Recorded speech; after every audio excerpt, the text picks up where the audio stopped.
We're fixing up my aunt's leopard gecko enclosure. This is the reptile habitat from ZoomEd. They have these cool doors and we're gonna put everything together.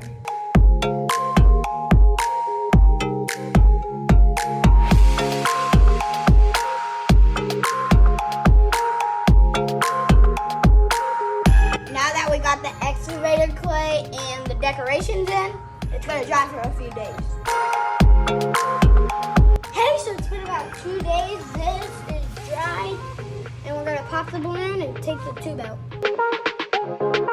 So we took our rock structure away because it wasn't like the other one stuck in there, and we put our carpet in, and we put our water bowl in with some water. Now all we need is the lizard.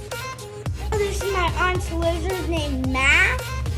We're gonna introduce him to his new cage now.